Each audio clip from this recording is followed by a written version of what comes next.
सादि गौरी भक्त। हरि कृष्णा कृष्णा कृष्णा हरि हरि, हरि राम राम राम हरि हरि। जय श्री प्रभुपाद की जय, अनंत कोटि वैष्णव वृंद की जय। हरे कृष्णा। स्वागत है आप सभी का आज के इस सत्र में। तो आज हम लोग श्रीमद् भगवद गीता अध्याय 4 और श्लोक संख्या 14 देखेंगे ना, 14 वाला देखेंगे हम लोग। तो मैं स्क्रीन शेयर करता हूँ।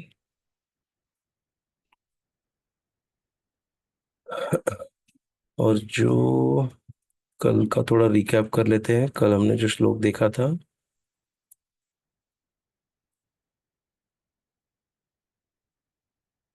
हम्म,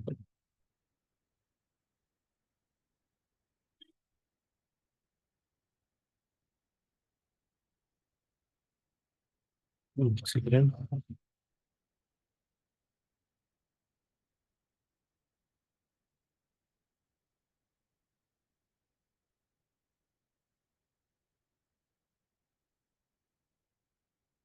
मेरी फाइल क्लोज हो गई है, मैं एक बार ओपन कर रहा हूँ फाइल लोड के।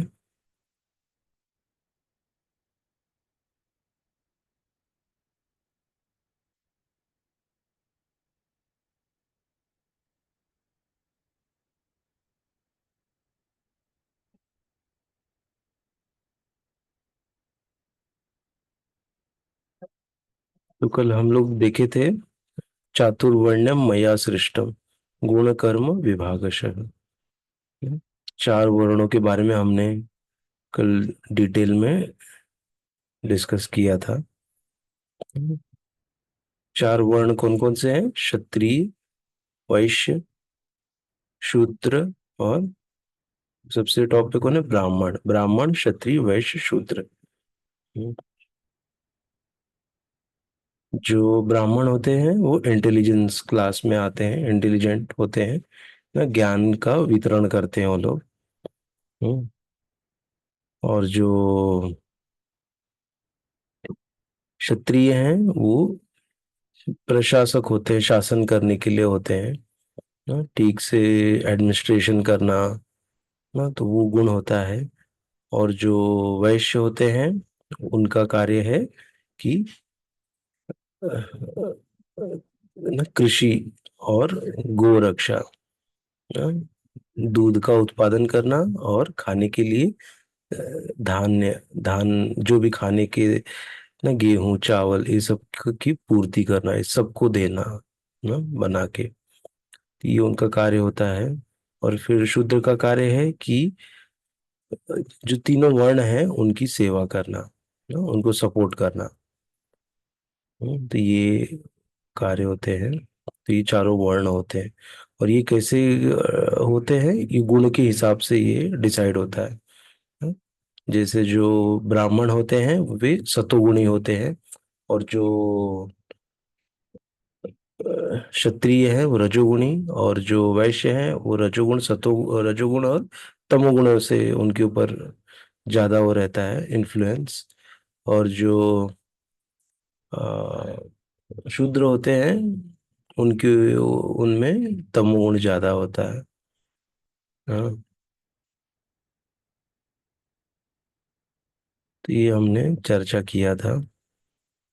तो एक सेकेंड, मुझे थोड़ा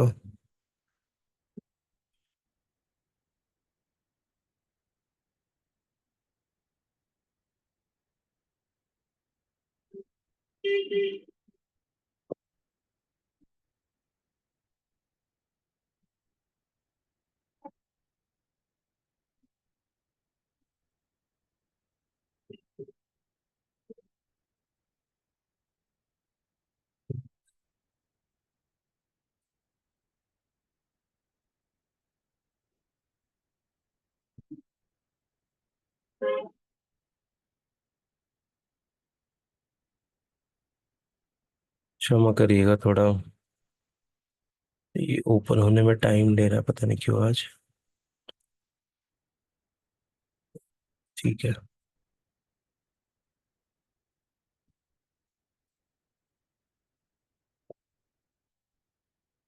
तो ये सब हमने पढ़ा था, अब मैं शेयर करता हूँ, खुल गया है।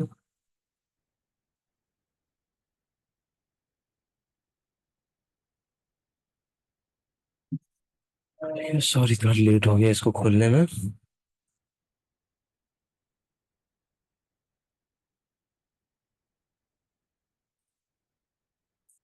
तो आज का हम लोग जो श्लोक पढ़ेंगे वो है नमाम। पढ़ते हैं श्लोक, 14वां श्लोक है ये, भगवद गीता चौथे चैप्टर का।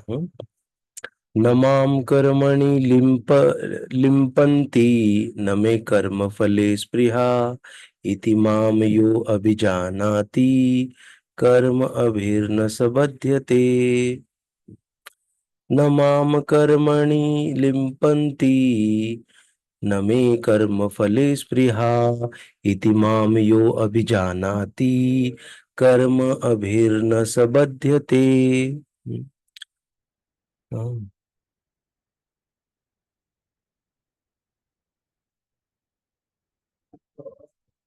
न मां कर्माणि लिम्पन्ति न मे कर्मफले स्पृहा इति मां यो अभिजानाति कर्मभिर्न स बध्यते।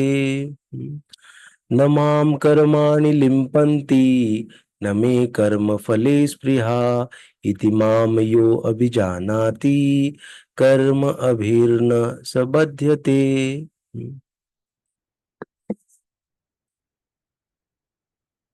सॉरी, कोई पढ़ना चाहेगा? हरे कृष्ण। हरे कृष्ण। मैं बोलती पढ़िए माता जी, बोलिए। न माम कर्मणि लिम्पन्ति न मे कर्म फले स्पृहा इति मामं य अभिजानति कर्मभिर्न स बध्यते। बहुत अच्छा माता जी, धन्यवाद। और कोई ट्राई करेगा?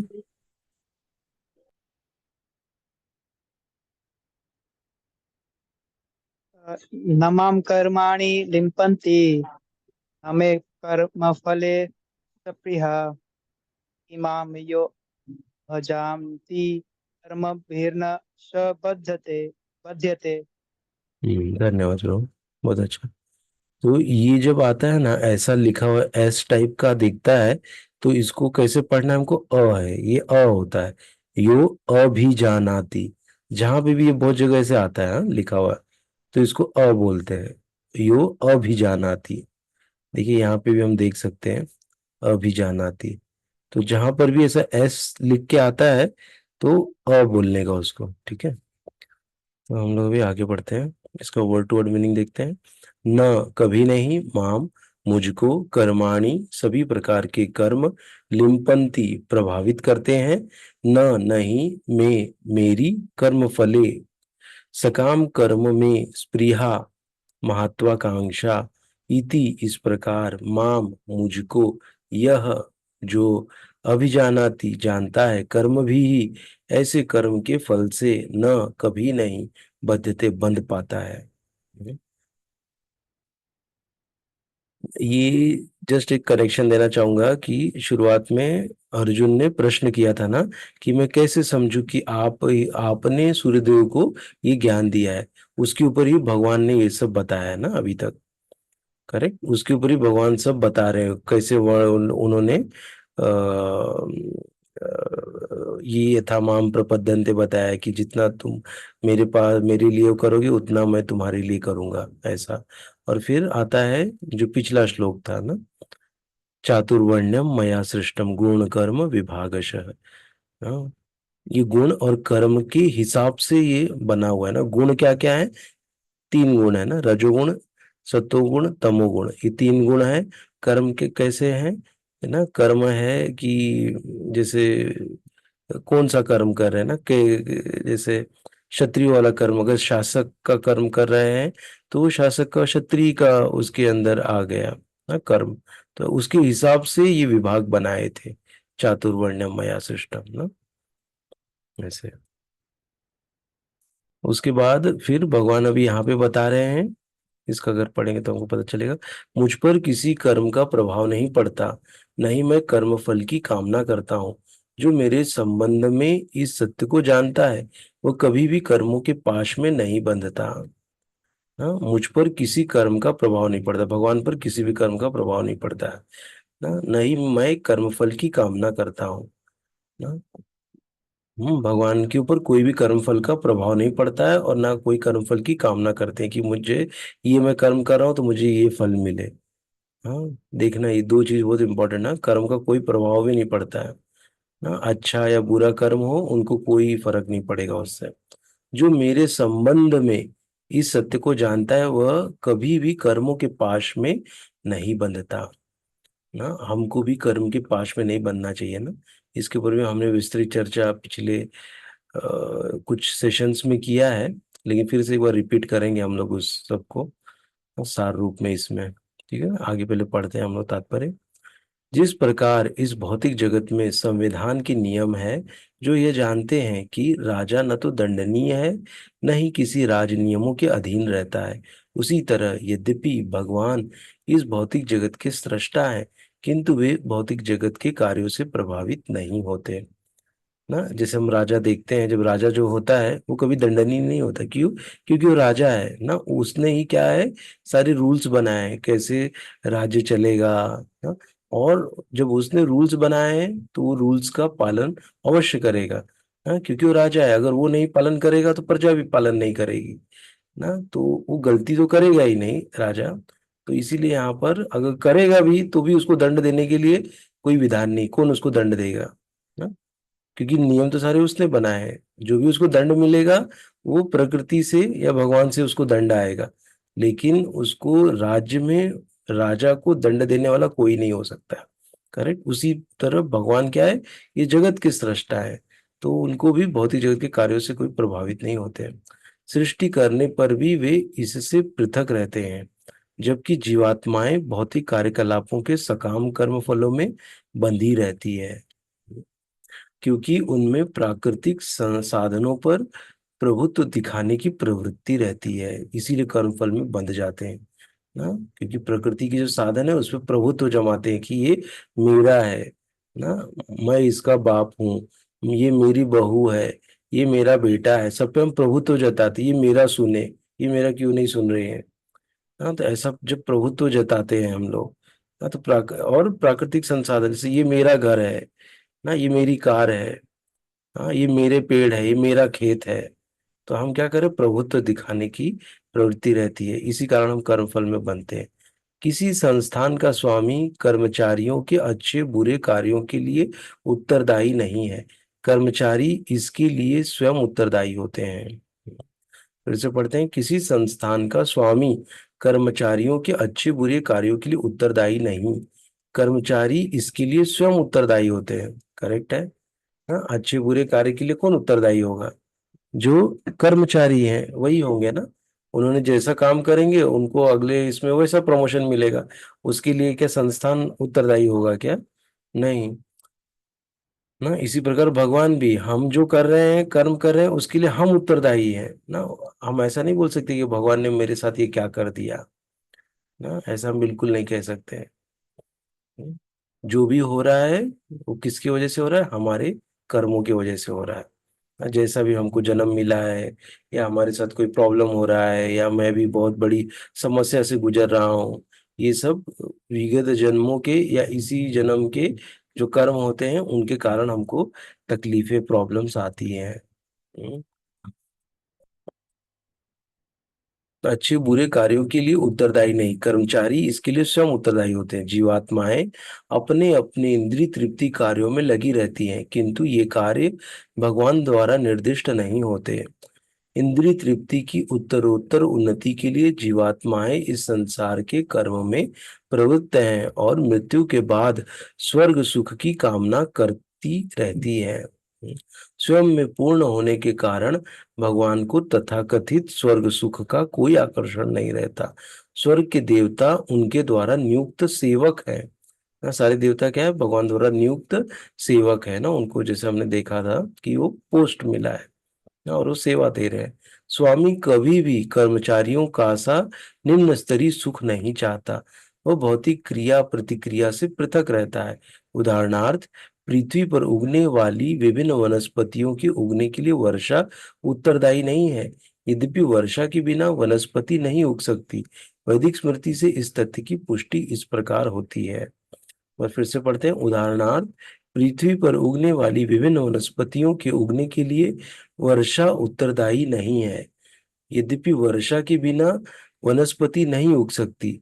वैदिक स्मृति से इस तथ्य की पुष्टि इस प्रकार होती है। निमित्त मात्र वासो सृजा सृज्यानाम सर्ग कर्मणि प्रधान कारणी भूता यतो वै सृज्य शक्तयः। भौतिक सृष्टि के लिए भगवान ही परम कारण है। हम्म, प्रकृति तो केवल निमित्त कारण है जिससे विराट जगत दृष्टिगोचर होता है। प्राणियों की अनेक जातियां होती हैं, यथा देवता, मनुष्य तथा निम्न पशु, और ये सब पूर्व शुभाशुभ कर्मों के फल भोगने के को बाध्य है ना। तो यहाँ पर जो बताया है कि पृथ्वी पर उगने वाली विभिन्न वनस्पतियों के लिए वर्षा उत्तरदायी नहीं है ना। कौन उत्तरदायी है? भगवान ना, वो यहाँ बता रहे हैं। हाँ, कौन है? भौतिक सृष्टि के लिए परम भगवान ही परम कारण है। हाँ, यद्यपि वर्षा के बिना वनस्पति नहीं उग सकती ना, लेकिन वर्षा किसकी वजह से आएगी ना? भगवान की कृपा से वर्षा होती है ना। उसके लिए भी हमने एक चैप्टर में आया था ना, वर्षा कैसे होती है ना। जब भगवान प्रसन्न होते हैं तब वर्षा होती है। हम्म,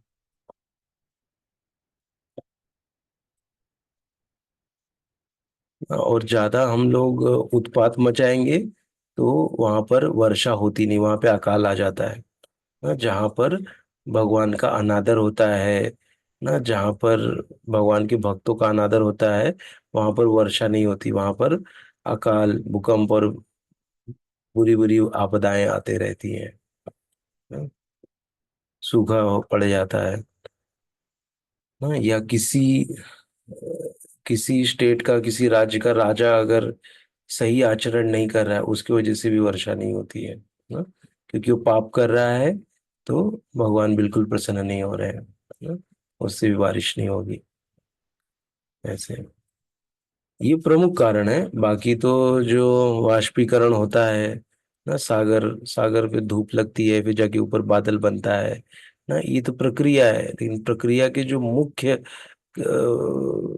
हीरो हैं वो भगवान है ना? उनके वजह से ही सब होता है। हम्म। भगवान उन्हें ऐसे कर्म करने के लिए समुचित सुविधाएं तथा प्रकृति के गुणों के नियम सुलभ कराते हैं, किंतु वे उनके किसी भूत तथा वर्तमान कर्मों के लिए उत्तरदायी नहीं होते। वेदांत सूत्र 2:1-34 में पुष्टि हुई है कि वैषम्य नैर्घृण्य न सापेक्षत्वात्। भगवान किसी भी जीव के प्रति पक्षपात नहीं करते। जीवात्मा अपने कर्मों के लिए स्वयं उत्तरदायी है। भगवान उसे प्रकृति अर्थात बहिरंगा शक्ति के माध्यम से केवल सुविधा प्रदान करने वाले हैं। हम्म, ना भगवान क्या करते? किसी भी जीव के प्रति पक्षपात नहीं करते हैं ना? कि इसको ज्यादा दे दूं, या ये मेरे लिए बहुत अति प्रिय है, ये मुझे प्रिय नहीं है। ऐसा पक्षपात नहीं करते, सबको समान देते हैं। लेकिन भगवान बोले भी हैं कि भक्तों के प्रति उनका थोड़ा झुकाव रहता है ना, उनका थोड़ा सॉफ्ट कॉर्नर भक्तों के प्रति है। तो भक्तों के लिए वो थोड़ा विशेष ध्यान देते हैं भक्तों के ऊपर। ऐसा तो ये एक चीज है ना, इसीलिए हमको भक्त बनना है ना। क्यों? क्योंकि भगवान के लिए हम विशेष है, हमारे लिए भगवान विशेष होते हैं ना। ऐसे तो भगवान हमारे ऊपर बहुत कृपा करते हैं ना, भक्तों के ऊपर। हम्म। जीवात्मा अपने कर्मों के लिए स्वयं उत्तरदायी है। भगवान उसे प्रकृति अर्थात बहिरंगा शक्ति के माध्यम से केवल सुविधा प्रदान करने वाले हैं। जो व्यक्ति इस कर्म नियम की सारी बारीकियों से भलीभांति अवगत होता है, वह अपने कर्मों के फल से प्रभावित नहीं होता। जो इस सब चीजों को अच्छे से जानता है, तो उसको कोई ना प्रॉब्लम नहीं आता है, वो कर्मों के फलों से वो प्रभावित नहीं होता। भगवान उसे प्रकृति अर्थात बहिरंगा शक्ति के माध्यम से केवल सुविधा प्रदान करने वाले हैं। हम्म,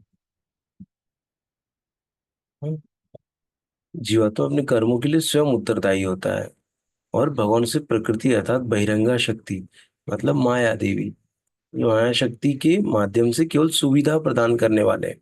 जो व्यक्ति इस कर्म नियम की सारी बारीकियों से भली भांति अवगत होता है, वह अपने कर्मों के फल से प्रभावित नहीं होता। दूसरे शब्दों में, जो व्यक्ति भगवान के इस स्वभाव से परिचित होता है, वह कृष्ण भावनामृत में अनुभवी होता है, अतः उस पर कर्म के नियम लागू नहीं होते। जो व्यक्ति भगवान के दिव्य स्वभाव को जानता है और सोचता है कि भगवान के कार्यकलाप सामान्य व्यक्तियों की तरह कर्मफल के लिए होते हैं, वे निश्चित रूप से कर्मफलों में बंध जाते हैं। किंतु जो परम सत्य को जानता है, वह कृष्ण भावनामृत में स्थिर मुक्त जीव है। ना तो यहाँ पर हमने क्या सीखा कि जो कर्मफल होते हैं वो भगवान पर लागू नहीं होते हैं। ना, और कर्मफल में कौन बंधा हुआ है? हम बंधे हुए हैं। ना, जो कि हम लोग को जैसे अभी भक्ति कर रहे हैं, तो भक्ति में हमको पता चला है कि हमको, है ना, हमने जो श्लोका पढ़ा था, कर्मण्येवाधिकारस्ते मा फलेषु कदाचन, ना, तो उस श्लोक में हमने क्या सीखा था कि उस श्लोक में हमने सीखा था कि जो भी कर्म करो किसके लिए करो? भगवान के लिए करो ना, और उसके रिजल्ट के लिए ज्यादा आसक्त मत रहो ना, कि मुझे ऐसा रिजल्ट मिले ना, उसके लिए आसक्त नहीं रहना है हमको। खाली हमारे बस में क्या है? हमारे बस में है कर्म करना। करेक्ट, ये चीज हमने पढ़ा था ना। और कैसा कर्म करना चाहिए हमको? भगवान की प्रसन्नता के लिए कर्म करना चाहिए ना। तो जो जिसको ये पता है ना, तो हम्म जिसको ये पता है, तो वो कर्म के फल में नहीं बंधता है ना। उसके ऊपर कर्म का फल नहीं, और कर्म का फल क्या होता है? एक अच्छा फल और एक बुरा फल ना, पाप और पुण्य, ये दो चीज होता है। करेक्ट, जो कर्म करते हैं हम, तो ये पाप भी नहीं होना चाहिए और पुण्य भी नहीं होना चाहिए ना, जब हम भक्ति में आते हैं तो। क्योंकि अगर हम पुण्य भी अर्जित करते रहेंगे, पुण्य अर्जित कर रहे हैं मतलब क्या? जैसे मैंने जाके 100 लोगों को प्रसाद खिला दिया ना, फ्री में उनको उनको कपड़े दे दिए, उनको जूता चप्पल बांट दिया, छाता बांट दिया, चद्दर बांट दिया, ऐसे जाके मैं बहुत पुण्य कर रहा हूँ। और किस लिए कर रहा हूँ? जिससे कि मैं थोड़ा, मेरे लिए पुण्य जमा हुए, तो मैं मुझे अच्छा भोगने के लिए भोग मिले ना। इस भावना से मैं ये सब डोनेट और ये सब कर रहा हूँ, तो इससे क्या होगा?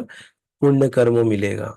और जब पुण्य कर्म आएगा तो क्या होगा कि हमको वो पुण्य कर्मों को भोगना पड़ेगा, फिर से एक नया शरीर मिलेगा ना। हो सकता है वो शरीर मिले हमको स्वर्ग लोक में ना, कोई देवता बन के वहां पे हम लोग पहुंच जाएं, और वहां पे फिर हमको भोगने के लिए मिलेगा। पुण्य किया है ना, तो भोगो अभी उसको ना, वहां पे अच्छा से सब चीजें बहुत अच्छी से सुविधा सब रहेगी ना, भोगेंगे फिर। लेकिन क्या हो गया? हम भगवत धाम नहीं जा पाएंगे वापस। वहां से जैसे कर्म खत्म होगा, वापस से धरती में फेंके जाएंगे ना। वो भी हमने प्रोसेस देखा था कि कैसे धरती में गिरते हैं वर्षा के माध्यम से, फिर वो बीज में आते हैं, बीज को फिर जैसे गाय खाती, गाय का दूध पी के फिर हमारे अंदर ना वीर्य तैयार होता है, फिर उसके थ्रू ऐसा सब आगे का जो प्रोसेस है ना, ऐसे करके वो जीव क्या होता है, फिर आता है, फिर गर्भ में जाता है, फिर वहां से फिर बच्चा बन के बाहर आता है, फिर धीरे धीरे वो वयस्क बनता है ना। तो ये सब प्रोसेस है ना? तो तो हाँ, तो ये है, पुण्य कर्म से क्या होता है? स्वर्ग मिलता है। लेकिन हमको पुण्य नहीं करना, तो हमको जो दान तो देना है अभी हमको। करेक्ट, तो दान देने के लिए हमको कैसा दान देना चाहिए? भगवान की प्रसन्नता के लिए भाव ऐसा होना चाहिए कि मैं भगवान की प्रसन्नता के लिए जो भी दान है ये दे रहा हूँ ना।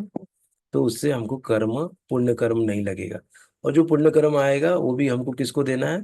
भगवान को देना है ना, क्योंकि भगवान उसको लेने में समर्थ है। हम्म? और फिर पाप कर्म आता है ना। पाप कर्म मतलब क्या? कि हमने किसी को गाली दे दी, किसी को मार दिया ना, किसी के बारे में बुरा कुछ हमने साजिश किया, तो ये सब क्या कर रहे हैं? पाप कर रहे हैं ना। और पाप क्या है? चार जो हमारे हैं ना, रूल्स है, जिसको ब्रेक नहीं करना है हमको।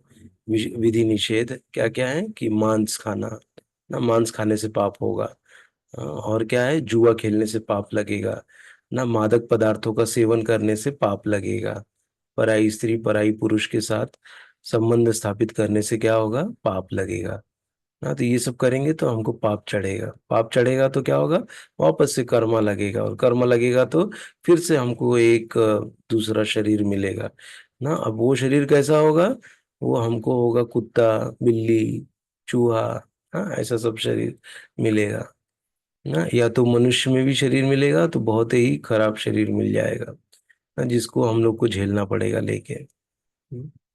ऐसा तो इसीलिए पाप भी नहीं चाहिए, पुण्य भी नहीं चाहिए, हमको क्या चाहिए, हमको खाली भगवान के लिए कर्म करना है। हाँ, तो ये जो जानता है तो उसको कर्म फल नहीं चढ़ता है। और ये भी जो जानता है कि भगवान भी कर्म फल भगवान को भी नहीं लगता है। हाँ, वो वही इसमें बनाया बताया ना, न कर्म फल न लिम्पंती, जो वर्ड आया है ना, न माम कर्माणि लिम्पंती, भगवान के ऊपर कोई कर्म फल लागू नहीं होता है। हम्म, तो हम भी भगवान के अंश हैं ना, तो हमारे ऊपर भी जब हम इस प्रकार जीवन व्यतीत करेंगे तो हमारे ऊपर भी कर्म फल नहीं लागू होगा ना। तो वही यही इस श्लोक का सार है। इसीलिए बहुत हमको सजग रहना चाहिए, हमको कोई भी कुछ दे रहा है तो उसको तुरंत लेके खा भी नहीं लेना चाहिए ना, नहीं तो उससे भी कर्म चढ़ेगा। तो हमको उसको भगवान को थोड़ा ऑफर करके फिर खाना चाहिए ना। किसी के जैसे घर में चले गए तुरंत लेके खा लिए, नहीं, भगवान को याद करके भगवान को थोड़ा पूछना है कि भोग लगाए हैं क्या ना, ऐसा भी भोग लगा के खाना चाहिए। या अगर वो सही है ना, खाने लायक योग्य है, तो उसको हम लोग मानसिक रूप से भगवान को भोग लगा के फिर उसको हमको लेना चाहिए ना। नहीं तो कोई जबरदस्ती नहीं है तो मना कर देने का, नहीं लेने का ना, जहाँ पे हमको थोड़ा डाउट आ रहा है। नहीं तो क्या होगा कि पता नहीं उस व्यक्ति ने उसको कैसे कमाया है ना, हो सकता है कोई नंबर दो का हो, नंबर दो के धन से उसको बनाया है और उसको हम खाएंगे तो उसका पाप के भागी हम भी बन जाएंगे। हाँ, इसीलिए हमको बड़ा सजग रहना चाहिए भक्ति में। हम्म कहीं भी कुछ मिले फ्री में, ये नहीं कि चलो लग जाओ खा लो लेके ना, नहीं हमको ऐसा करना चाहिए। जैसे कहीं कहीं पे ना सब लोग अभी जैसे सूर्य ग्रहण होता है ना, तो उसमें सब लोग बहुत दान देते हैं, तो लोग वहाँ पे ना कुछ कुछ बना के लेके आते हैं या रस बांटते हैं ना, और वहाँ पे ब्रेड पैटीज वड़ा पाव ने ये वो सब बांटते हैं सबको ना। तो क्या करना चाहिए, उसको मना कर देना चाहिए, उसको नहीं लेना चाहिए हमको ना, उससे हमको कर्म चढ़ेगा, क्योंकि वो उसका हेतु भगवान की प्रसन्नता के लिए वो नहीं वो कर रहा है, उसका हेतु है कि मेरा कष्ट कटे, उसके लिए वो कर रहा है ना। यदि हम जानते हैं कि ये भगवान के लिए कर रहा है, तब लेने में कोई वो नहीं है ना, भगवान की जब प्रसन्नता के लिए व्यक्ति कर रहा है तो ठीक है। तो ये थोड़ा कर्म का नियम बड़ा पेचीदा है एक्चुअली, इसको हम लोग और भी डिस्कस करेंगे इसके ऊपर और इसको समझेंगे ना। लेकिन एक ही चीज है सार ना, जो हमेशा हम लोग सुनते हैं कि भगवान के लिए कर्म करना, भगवान की प्रसन्नता के लिए कोई भी कर्म करना ना। जैसे हम भगवान का जो हमको प्रसाद मिलता है वो भी हम खा रहे हैं ना, तो कहा जाता है कि वो भी हम किसके लिए कर रहे हैं, और भगवान की प्रसन्नता के लिए खा रहे हैं, ना कि अपनी प्रसन्नता के लिए ना। हमारा भाव क्या है कि ये भगवान का प्रसाद है, ये जब मैं पाऊंगा तो भगवान प्रसन्न होंगे ना, इस भाव से हमको वो प्रसाद हमको पाना चाहिए। लेकिन चूंकि हम लोग इतने इतने क्या कहते हैं, इतने अभी तक शुद्ध नहीं हुए हैं ना, तो ऐसी भावना हमारे अंदर अभी नहीं आती है कि हम ऐसा समझ के खाएं। लेकिन ये पता होना चाहिए ना, जब पता रहेगा तो हम धीरे धीरे प्रयत्न तो करेंगे ऐसा भाव लाने का कि ये जो हम खा रहे हैं ये भगवान को प्रसन्न करने के लिए खा रहे हैं ना, ऐसे। और क्या खाना चाहिए हमको, हमको भगवान का प्रसाद ही पाना चाहिए हमेशा। हाँ? यज्ञ शिष्टा शिना संतो मुच्यन्ते सर्व किल विषय भुजन्ते ते त्वगम पापा पचन्ते आत्म कारणात् ना। भुजन्ते ते त्वगम पापा, क्या खाता है, पाप खाता है, जो अपने लिए खाता है, खुद के लिए जो खाता है ना, वो क्या खाता है, पाप खाता है। और कैसा, अगर भगवान को भोग नहीं लगाया है ना, यज्ञ का जो रहता है ना, यज्ञ मतलब भगवान की प्रसन्नता के लिए जो लगाते हैं भोग, वो एक्चुअली क्या है, प्रसाद है ना? ऐसे हम भी क्या कर रहे हैं, भगवान को जब भोग लगा रहे हैं, तो वो भी यज्ञ है ना, भगवान की प्रसन्नता के लिए भगवान को भोग लगा रहे हैं और फिर उसमें से प्रसाद पा रहे हैं ना, तो उससे हमको कर्म फल नहीं लगता। इसीलिए पाप से बचना चाहिए ना, नहीं तो जो भगवान को भोग लगाए बिना खाता है वो पाप खा रहा है ना, वो पाप है। इसीलिए हमको प्रसाद पाना चाहिए। हम्म, ऐसा तो ऐसा हमको अपने घर में भी ना प्रारंभ करना चाहिए कि हमको भगवान को भोग लगाएं और तभी प्रसाद पाएं ना? तो उससे क्या होगा, पाप नहीं लगेगा। नहीं तो हम लोग पल पल पाप करते जा रहे हैं और बोल रहे अरे मैं तो भक्ति कर रहा हूँ, कुछ आगे बढ़ोतरी नहीं हो रही है, मैं तो वहीं का वहीं हूँ ना। तो ये हो रहा है, बाहर जाके कहीं पे वड़ा पाव खा ले रहे हैं ना, बाहर जाके कुछ कुछ खा ले रहे हैं। तो इससे क्या हो रहा है, हमारी भक्ति में थोड़ा थोड़ा वो बोलते हैं ना मिश्रण आ रहा है ना, बाहर का कंटामिनेशन हो रहा है, तो वो शुद्ध नहीं हुआ ना। जो भक्ति कर रहे हैं तो हमको शुद्ध रहना चाहिए। हम्म, ऐसे बड़ा इसके ऊपर ध्यान देना चाहिए हमको ना, यदि हम सीरियस हैं तो ना। अगर अभी तक हम सीरियस नहीं हुए हैं तो जैसा चल रहा है चलने दो तब ना। लेकिन जो चाहता है कि भक्ति में आगे बढ़ूं, सीरियस रहूं, तो उसके लिए ये जरूरी है कि नियमों का कट्टरता से पालन करना ना, क्योंकि यही जीवन में जिसको भगवत धाम जाना है ना, इसी नियम इसी में वो कड़क परिश्रम कर ले एक ही बार में ना। जैसे हम देखते हैं कि कैसे ओलंपिक में खिलाड़ी लोग कितनी मेहनत करके आते हैं ना, और मेहनत करके आते हैं, लेकिन क्या होता है कि अ, थोड़े के लिए चूक जाते हैं। हम्म, थोड़े के लिए पदक से मिस कर जाते हैं, तो क्या हुआ, इतना जो 3 साल 4 साल की जो मेहनत थी वो क्या हो गई, पानी में चली गई ना। जो मेडल मिला ही नहीं तो क्या हो गया, उसका कोई मतलब वो नहीं हुआ। ऐसा हो जाता है। तो इसीलिए हमको अभी ये जीवन मिला है ना, वो भी नसीब से मनुष्य जीवन मिला है। तो बहुत ही भाग्यशाली हम लोग कि हमारे पास मनुष्य जीवन है, और ये मनुष्य शरीर है अभी हमारे पास ना, हम जीवित हैं ना। तो इसके लिए हमको, जब हम जीवित हैं तो हमको हमारा सारा समय हमको भगवान की प्रसन्नता सेवा उसमें लगाना चाहिए ना।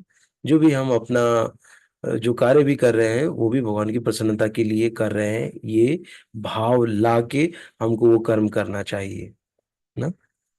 तब हमको कर्म फल नहीं लगेगा। हम्म, ऐसे ये सब चीजें हैं, और इसको डिटेल में हम लोग डिस्कस करते रहेंगे। किसी को कोई कमेंट है या बोलना है तो बोल सकते हैं।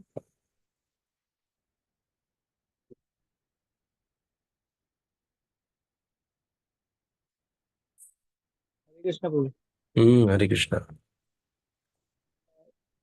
जैसे पूछना था कि जैसे धन गलत तरीके से आया रहता है, अगर हम हमें वो धन लिया या फिर जैसे हमारे पास वो धन आया तो उसका कर्म भी हमें लगता है तो भी। आपका आवाज ब्रेक हो रहा है प्रभु जी, सॉरी, फिर से बोलिए एक बार अच्छे से। ये मैं ब्लूटूथ आ रहा है आवाज। हाँ, अभी थोड़ा आया, बोलिए।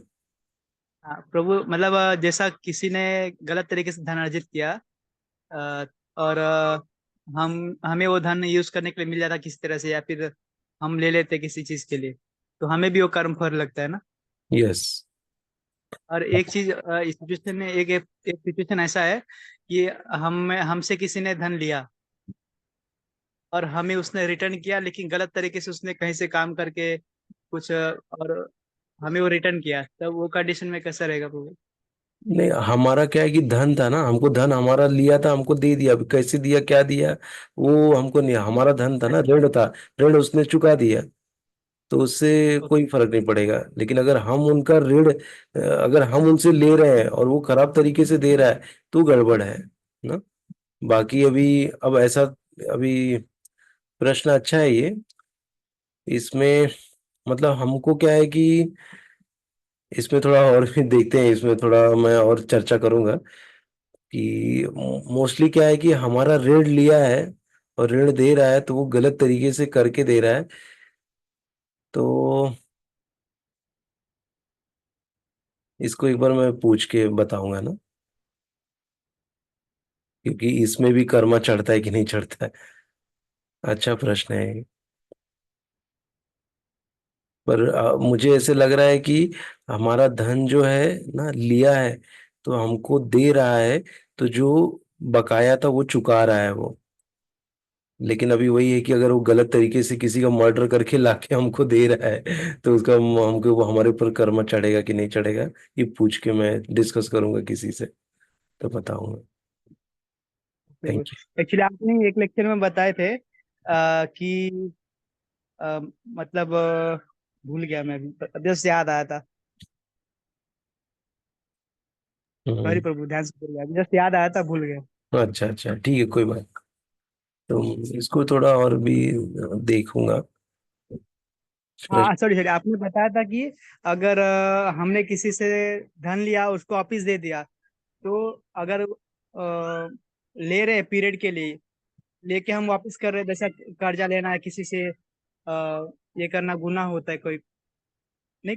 आपने ऐसा कुछ एक्सप्लेन किया था कि हम लिए रहे हैं और वापस कर रहे हैं, हम ज्यादा एक्स्ट्रा पैसा नहीं चार्ज कर रहे किसी, जैसा हम हमसे किसी ने लिया, हमने उससे ज्यादा पैसा नहीं लेके एज इट इज वापस ले लिया है, फिर हम वैष्णव लोग को अगर किसी को दे रहे हैं तो सोचना चाहिए कि हमको रिटर्न नहीं मिलेगा, ये सोच के देना चाहिए, हाँ ऐसा कुछ आपने एक्सप्लेन किया था हाँ हाँ एक हाँ। लेक्चर में। हाँ, ये एक बार बताया था कि जैसे हम लोग से आते हैं, कोई व्यक्ति हमसे उधार मांगता है ना, तो हम लोग क्या करते हैं कि वैष्णव बड़े दयालु रहते हैं, तो वो क्या करते हैं, उधार दे देते हैं। तो हमको उतना ही देना चाहिए जितना कि हम ये सोच के दे कि ये मुझे वापस नहीं मिलने वाला है ना। उनको दे दिया और मिलने की कामना मत करिए। और वो दिया तो ठीक है, नहीं दिया तो कोई बात नहीं, ऐसा सोच के उतना ही धन देना चाहिए।